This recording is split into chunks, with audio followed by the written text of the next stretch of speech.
Communication solves all problems. Communication creates all reality.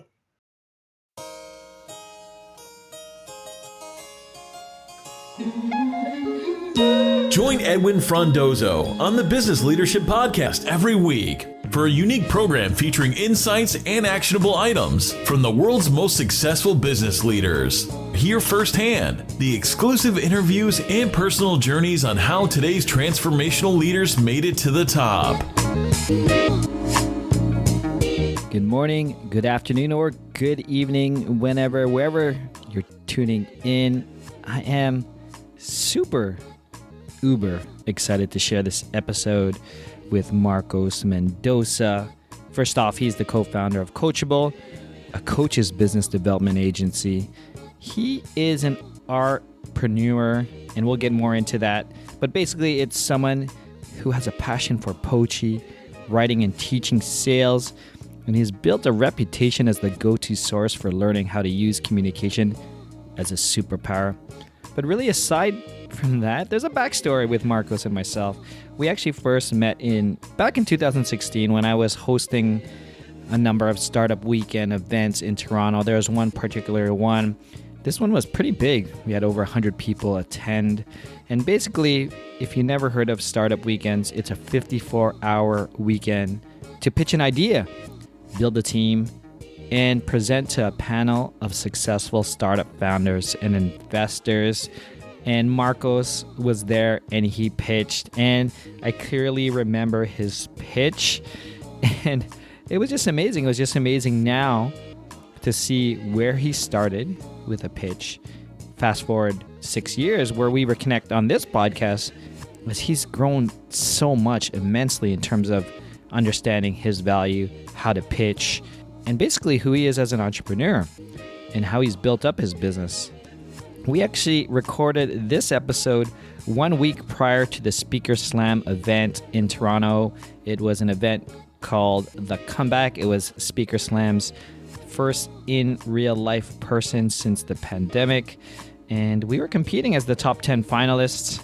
Suffice to say, Marcos, amazing speaker. He won that competition. It was amazing. You need to check it out. I'll put a link on it, but it was called Am I?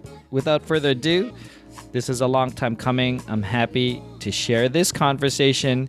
And this episode is brought to you by Slingshot Communication. It's the business leader's preferred cloud phone service. But here we go.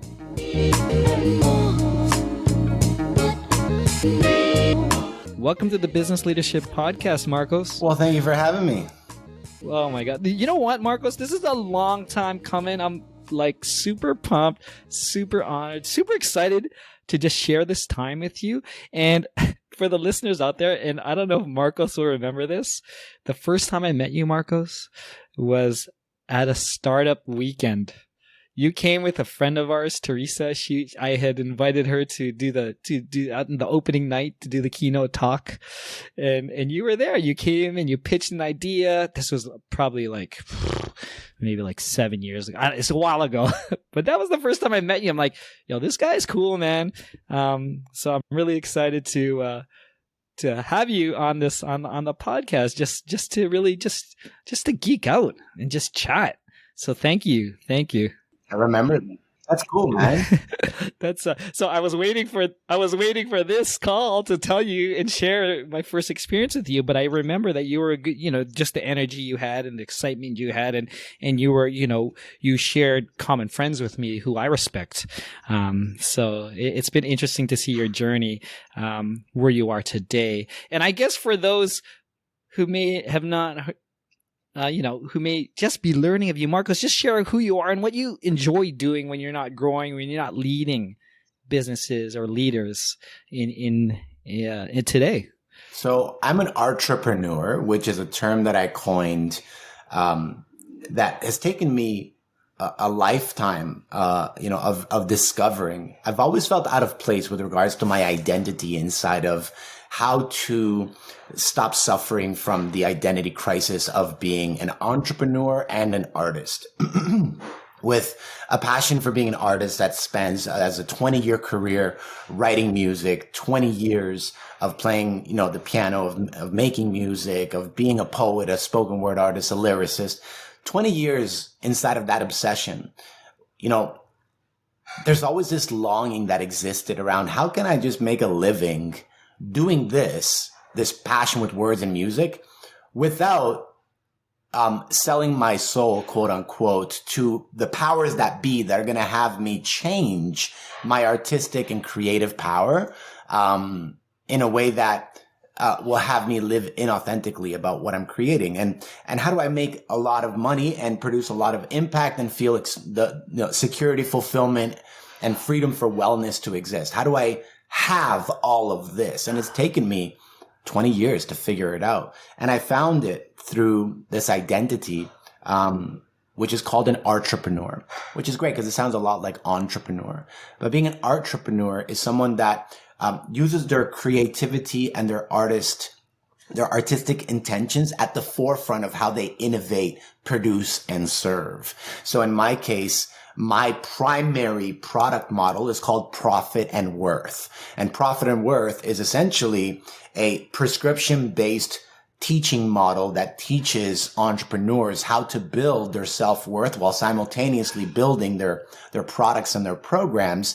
And I teach using music, spoken word, space holding, and then all of these different modalities like breath work, visualization, guided meditations, affirmations, and theory. So, being an entrepreneur, it's like I get to now, instead of just teaching lectures, I'm teaching through spoken word. I'm teaching through these modalities that help people they help people experience the feeling of being touched, moved, and inspired as they learn, so that they're not being, lectured, but rather they're being enrolled into the experience of learning, which is one of my passions and purpose is to be a teacher. So I would say that I'm an Artrepreneur that has learned how to make a living, a wonderful living, doing what he loves most, which is blending music and words into the purpose of teaching. Yeah, no, that's great. And it's such an inspiration, being an entrepreneur. And as you were explaining your 20-year journey, I totally could relate in terms of, being full of integrity or, not losing yourself, not selling out, not identifying to where people are like, oh no, you just got to do this to get there and do these. And I, a lot of things that you mentioned really hit home for me, especially because, I have a tech business, but I bootstrap because I didn't want to just go for the quick. I want to do it my way, right? I did a podcast and do things. So I really appreciate that. I may have to say, I'm an entrepreneur like my boy Marcos. But it's that's a great term, and I love that. I really do love that. I wanted to, I guess, ask you, because as we were, doing some of our research, as I looked in, we talk about, our passions and stuff that we love, but you have purpose, and I think I've read somewhere where you may have mentioned, why you believe purpose work it's actually not enough. Like, I'd like to dig into that. Like, what do you mean by that? So, I find that whenever somebody gets conflicted in conversation with me about what the purpose of life is, I always attempt to keep it as simple as possible and say the purpose of life is to have life be lived. So the purpose of life is to live. And whatever that looks like for you is determined by the things that keep you inside of the spectrum of an emotional guidance system that ranges from the ultimate experience of happiness and joy to the lowest experience of fear, and anger and hate. And like the purpose of life is to live and find a balance between what you can create as an experience that fulfills your experience of life, so that you realize that in the purpose of living, what is the purpose of life? The purpose of life is to live. Inside of that experience, you can then embody the knowing that you have enough self-certainty that at the core of anything and everything that you do in life, the purpose of your life is to find a way to just live it. That's baseline, foundational principle, philosophy, and theory. From there, you'll realize that this isn't enough. You'll be like, I got to find something else. There's got to be more. And it's funny because people, they treat this word, I always say this, I'm sorry to say this, but the self-development industry has turned the word purpose into like the slut of the industry. You know, it's like everything's purpose. Everybody uses it. Everybody abuses purpose. You know, I find that there's so much more than just purpose to why we exist. And even though the purpose of life is to live, which can seemingly be the ultimate reason, the ultimate baseline foundation for all things, I feel like humanity has overcomplicated their purpose. And I find that for me, as an example, I get to experience things like my why is related to three primary things that I reach for in my life every single day, which is security, fulfillment, and wellness. So I'm constantly striving to experience security, fulfillment, and wellness. So why do I do anything that I do? For the purpose of security, fulfillment, and wellness, right? So there's a way to unpack what purpose can be. And when you unpack it and get to the core of like what actually fulfills your experience inside of life, you may realize that you can have your purpose as a foundational base, which is the purpose of my life is to live, and then put that aside and say, I get that. That's a core principle. That's a core value of my life, that my purpose is to live.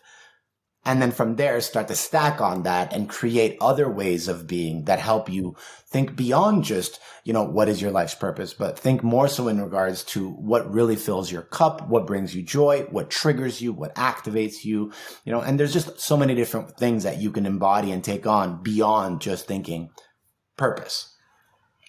Yeah. And, and I love how you said it's a dirty word, because from your explanation, purpose is to live.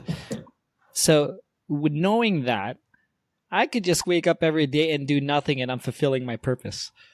Like, I didn't have to take any personal development thing to even tell me that. But what you're telling me is, no, okay, we all have this common goal of living our life purposefully, but that comes to these pillars that, you know, what are those that create the fulfillment, or what serves you, or what's connecting to your core to serve and to create impact, right? So I never thought of it that way, Marcos, and it's actually pretty true. And it's kind of like, hey man, we all have this purpose, and it's actually all the same, guys. So sorry for any purpose driven industry company or someone who's saying, but it's just another lens, another mindset to look that through. So I do.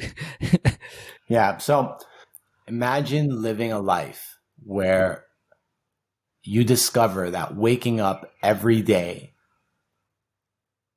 on purpose wasn't fulfilling enough for you. What do you do when purpose is no longer the catalyst to why you get up and do the work that you do? What's left? Well, infinity is left. So we created this word, and we associate this meaning to this word. And what happens to all the people that they feel so stuck where it's like, I don't know my life's purpose. Does that mean that I have no value? Or I have these ideas to change the world, but I'm not really clear on the purpose of it. I just want to change the world. Does that mean that I can't do it? So I really want to stand for people to realize that there's more than purpose, and that purpose isn't the be all end all to why you have value and why your self-worth is valued. There's more to it than purpose, and it can be whatever you want it to be.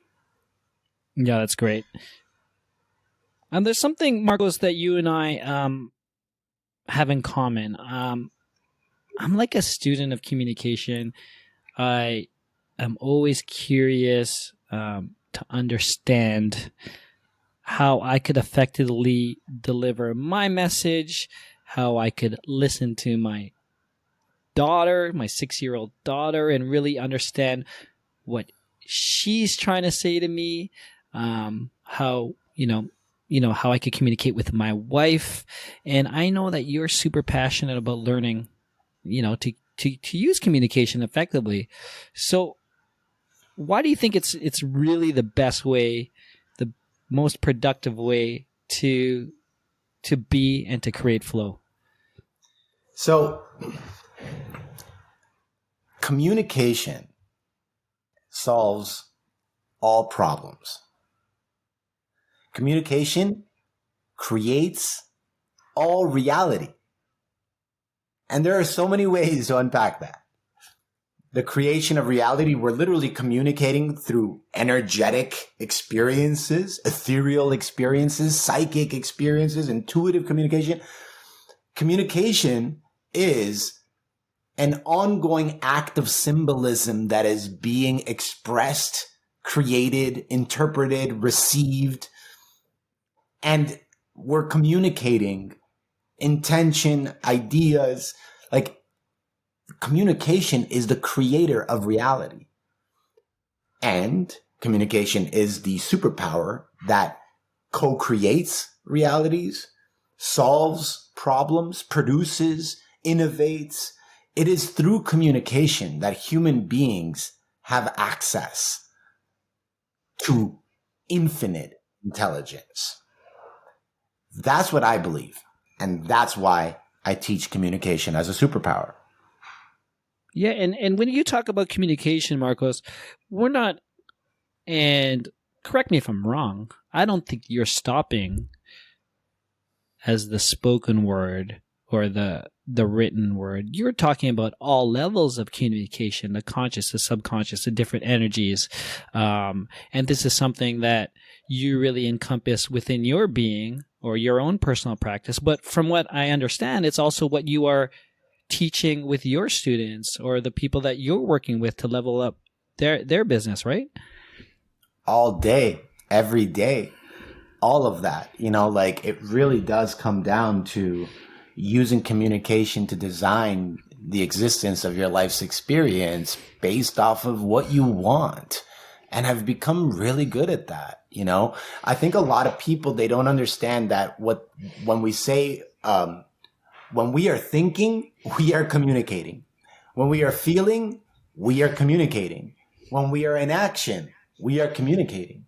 So what would your life look like if you learned to harness the technology of thought, feeling, and action and started to use that as an opportunity for you to create, invent, unpack, discover, manifest a way of being that literally, actually, metaphysically has you design the experience of your waking, even your sleeping life, according to what you are communicating is real, feels good, and is in congruence or alignment with how you want to experience the design or the fabric of your life.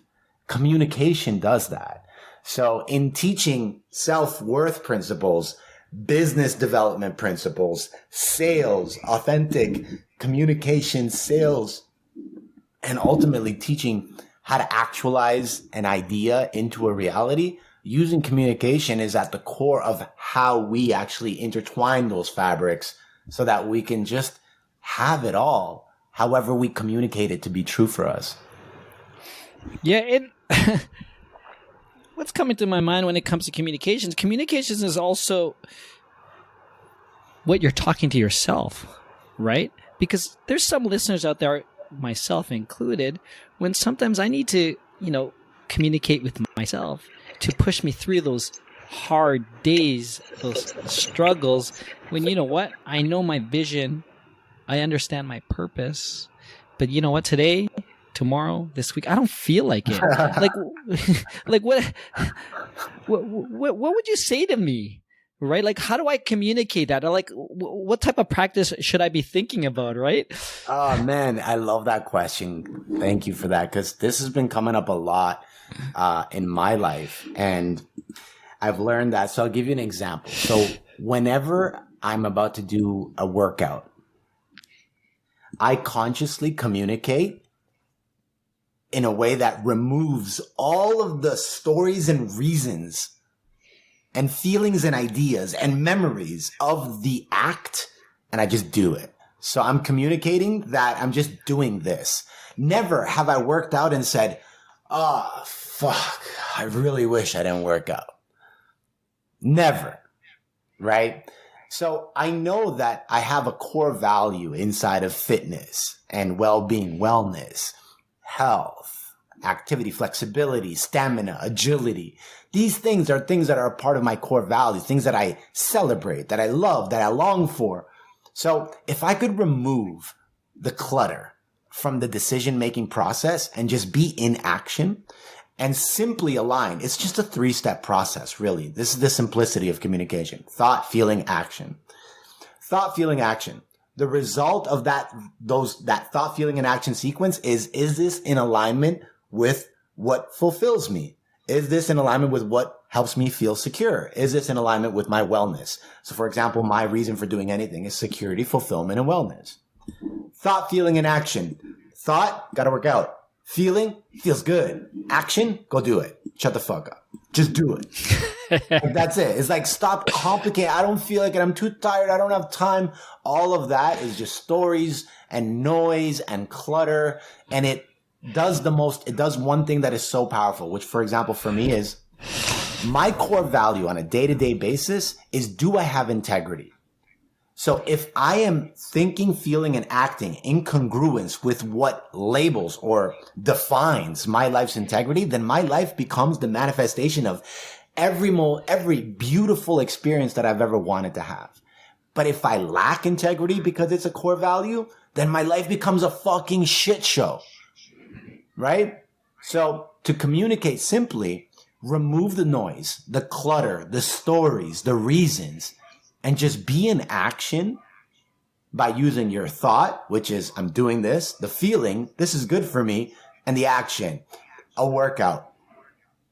If you already know that you can celebrate the experience of that afterwards, and you've already celebrated it in the past, then by you not doing it, by you not keeping it simple, by you deciding not to do it, you're still not wrong if you have enough discipline to know that you can communicate that you're not wrong. But most people make themselves wrong. So who cares if you don't work out? Just don't make yourself wrong about it. Yeah. Oh, man. I love that. So I'm a runner. I love running. I've run a number of marathons. And, there are times you're like, I don't want to run, but I do what you mentioned. I just do it. Do it. And the best part is when you do it and it's raining, I'll tell you what, it's the best. I've posted this on social media tons of times when I run when it's rain. It's like the most satisfying action that you could do, because there are countless reasons why you could have given yourself an excuse not to run. You just, it's running outside. I didn't want to do it anyways. You know what? Whatever. I'm going to go back to work. But when you do it and you feel it and you enjoy it, you are, like you said, you are living a purposeful life, right? You're fulfilling because it's in alignment to who you identify or what you want to show up in life. So I do appreciate that. I mean, that was great. I actually did that yesterday. So yesterday I built a little gym on I have like a sunset deck, high above, trees surrounding me. And I knew it was going to thunderstorm. And I was like, I'm going to go work out because I can't wait to work out during the storm. Right. So yeah, I could have very easily, if I overthought it, I could have just said, nah, fuck it. I'll go inside or whatever, or I avoided it, or I don't feel like it. But no, it's like I started my workout. I'm literally like sitting there, like on the bench, my shoulders, watching the storm come in. And I was like, yo, I wish I was filming this. Like, this is. Yeah. Right. And it started pouring, like wind, rain. Like, it was so cinematic. And I actually felt proud. I was like, fuck yeah, rain on me. It was the best workout ever, right? It's like you in the element, and it's like, what got in your way? Nothing. I have integrity, period. I love it, man. I love it. I just want to dig deep into the way you work. I know you're an advocate of like, you're an advocate of like the 1 hour work week or the, how does that work? 1 hour work day. Like, how does that work? How do you schedule it? This is selfish for me because I'm always looking to update my life, update my processes, but also for those who are out there listening who are like, man, I do 60-hour weeks, man. I don't even know what this guy's smoking. Like, how does he get there? Okay, so disclaimer. The 1 hour workday was designed for severely ADD people like me. ADD, ADHD. Severely creative, distracted, innovative ideologists that cannot stop creating. That's who it was made for. Okay. Now, I don't do the 1 hour workday every day anymore because I found that I actually really love the projects that I have in my space right now. But at the time when I was battling fatigue, burnout, and all these different experiences of like just not feeling that same entrepreneurial drive. I went through a separation with my fiance. I moved to Costa Rica. I moved back to Canada. Like I had a lot of stuff going on, but I still had a business to run. I had a dozen clients in my space. I had a lot that I had to remain in integrity to. I had to develop a system where I didn't make myself wrong and where I didn't overexert myself, but still have the integrity to my responsibilities. So I created the 1 hour workday. How does it work? Well, the reality is this. Most online entrepreneurs in the coaching space, and I specialize in coaching. So, I teach coaches. So most of the people in our industry, the truth is, here's what they're doing. They're fucking scrolling all day. They're just scrolling and scrolling and scrolling and scrolling and scrolling. Okay. And they stop, they pee, they stop, they stop, they write, they stop, they make a video. The behaviors for most of the people in our industry literally look like this. Create compelling content, build organic relationships, nurture those relationships, research and development, and maybe serve some clients. Those are the 5 steps. So for the people in our space, you can do all of that in 1 hour and then have the rest of the day off. Because the reality is that the shelf life of your posts is like maximum 3 minutes. But that one post, because you usually only have capacity for marketing, which people consider posting as marketing. Yeah. If that's all you got, then the quality of the post is obviously going to determine the impact of it. But if your life is about posting, scrolling, nurturing relationships, working on your program and serving your clients, that's literally the formula that these people are practicing inside of this industry to keep it at a startup phase. Mm-hmm. The more you show up, the more popular you become, the more in integrity you are, the more likely you will continue to generate a system of momentum that's going to accumulate, right? So having an online business that's not Amazon or Etsy, but having an online business that is Facebook, Instagram, LinkedIn, the whole purpose of it is for you to remain present to the impact that you give as a contribution to the market or the community that you serve. Once you've done your impact and contribution, you can scale back. And once you scale back, you can relax knowing that you were online enough, you did your inner work enough, you were integrity to your clients enough. Now, I broke down the 1 hour workday where it's like, how long does it take you to post? Especially if you batch some content.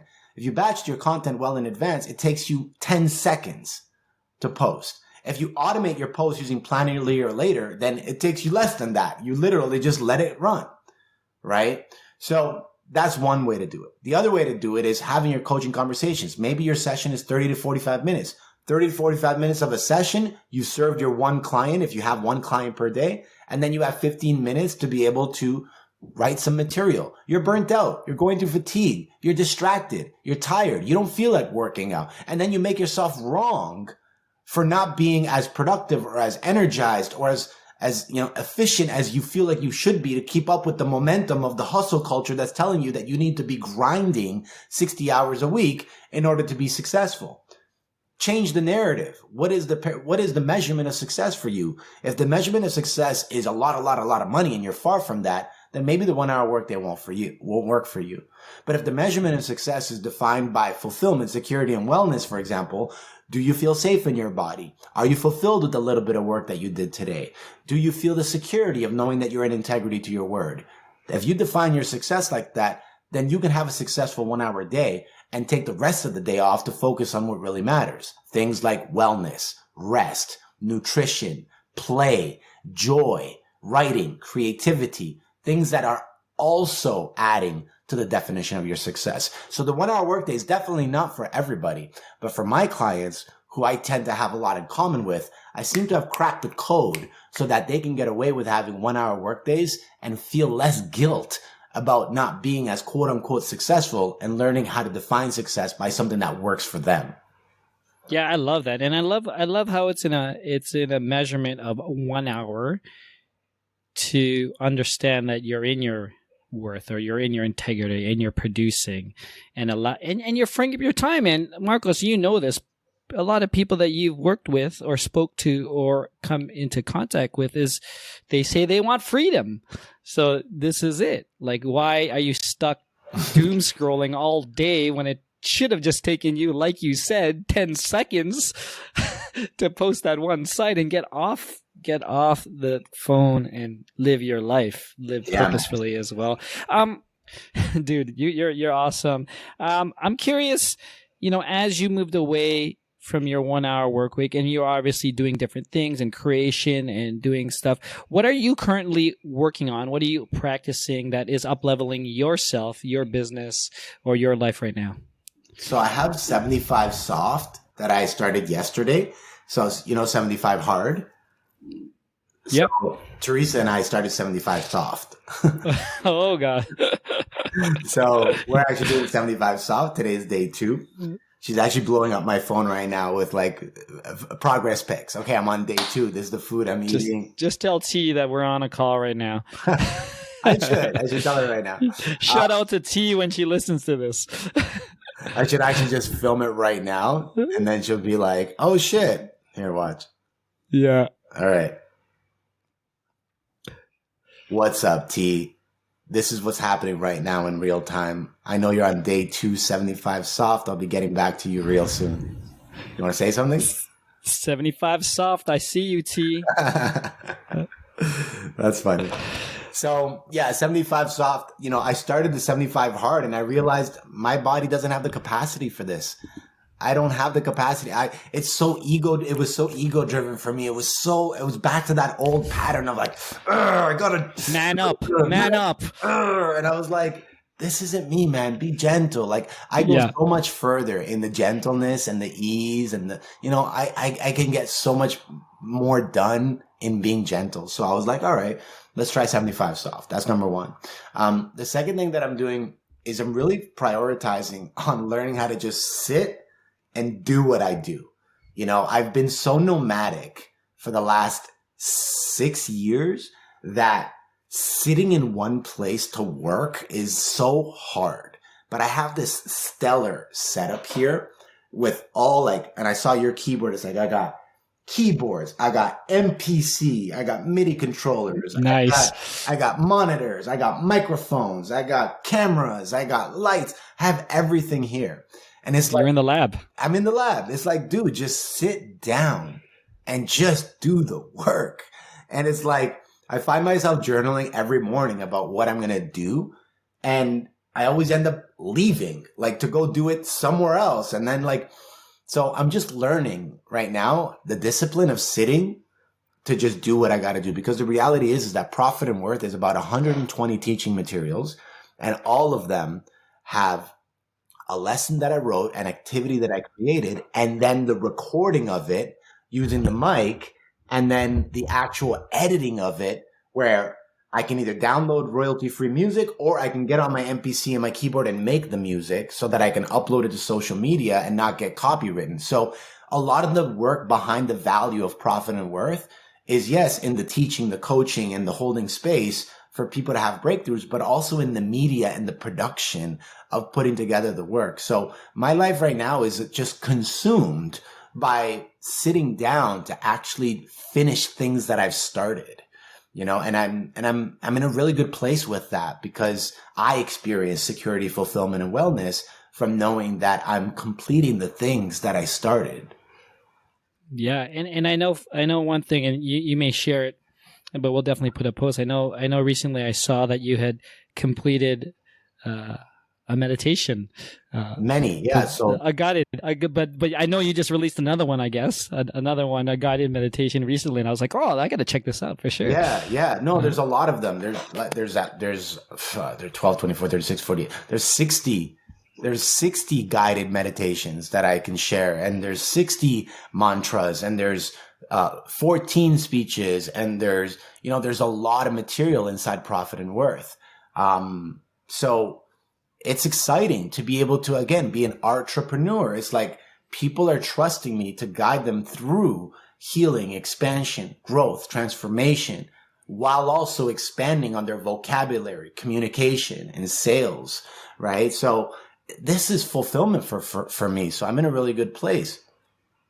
Yeah, you're creating, and I love it. It's an inspiration, and it's something that, I cleaned up my Instagram feeds and people who I follow to those who are really inspiring me, whether they're inspiring in a big way or just being fulfilled in creation and stuff like that. I do really appreciate that. Marcos, you and I, like I said, maybe we're going to have to do another round 2 one day, but I'm really having good time and really learning what it means to be an entrepreneur and really, doing things that really fulfill you. But I'd love to get a final thought, observation. Ideally, what I try to do is get an actionable recommendation for those who are listening today, who are really interested in what you're saying. And obviously, we will definitely put all of Marcos's resources in the show notes below.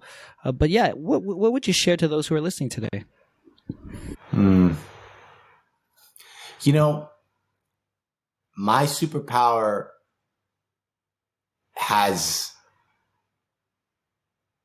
there's so much to say to this. So I'm going to remind you, as you hear this, I'm going to remind you that when you decide on what is the core value that runs the show in your life, when you decide on what that is, what you get is a pillar that is a word, that acts as a symbol, that acts as a meaning, that acts as a story. That one word, for me, it's integrity. It could be something else for you. That core value, your world, when you allow yourself to have your world revolve around the quality of living into that core value, embodying that core value, when you sprinkle that core value into everything that you do, your life becomes a manifestation of the result that word is for you as a feeling or as an idea. So for me, integrity is the grandfather of discipline. Discipline is like the nephew,